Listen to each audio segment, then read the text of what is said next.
Now at 5:30, an I-Team exclusive. Jail reform advocates say another prisoner has died on Rikers Island. They say that brings the total this year to 11.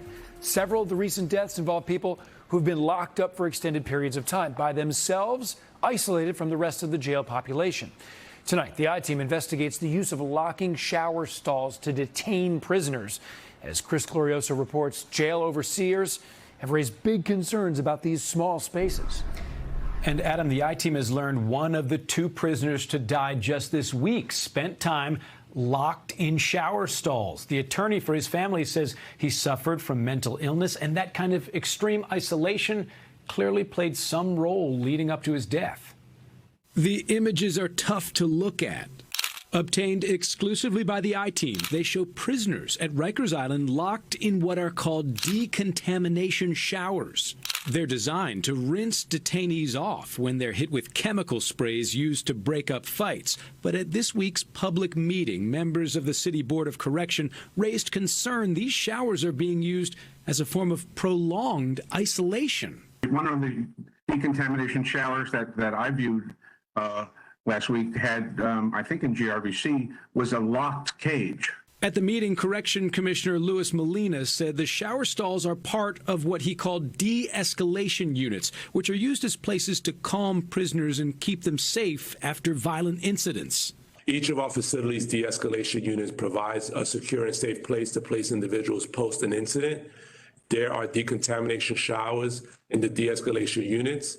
Isolation is isolation. Anissa Sabor is a former Rikers prisoner who says she experienced more than 100 days of solitary confinement in the 80s. Shut it down! She now organizes for Halt Solitary, a group that's been calling for an end to all forms of solitary confinement.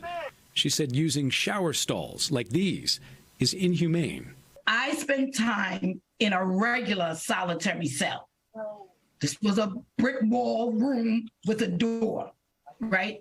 I could not imagine being held in that small cage. The Department of Correction has not said how often decontamination showers are used to lock prisoners up, but the I-Team has learned one of the latest prisoners to die in Rikers, Elijah Muhammad, spent time locked in a shower stall last month. In this Board of Correction email, a staff member writes he was removed approximately 6.5 hours after he was placed in the shower cage.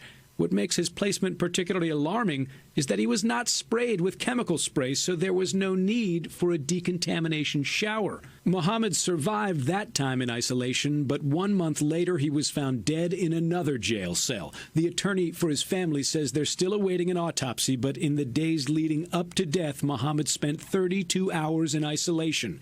He wants to know if any of that time was spent locked in a shower stall. When you look at the cage, whether it's called a de-escalation unit or however they choose to identify it, it's cruel and inhuman. Family of Muhammad aren't the only ones demanding answers about these shower stalls. Last year, 25-year-old Brandon Rodriguez died in Rikers while he was locked in a decontamination shower. His mother calls it torture. I can't imagine what my son went through, and I find it completely disgusting that no one's doing anything about it. Families of Brandon Rodriguez and Elijah Muhammad have both filed notice they intend to sue the city over their loved ones' deaths behind bars. We reached out to the Department of Correction with several specific questions about the use of decontamination showers. We did not get answers on those. The department did write back to say one staff member has already been fired in the case of Elijah Muhammad, and after every death, there is an administrative investigation to determine corrective action. Back to you.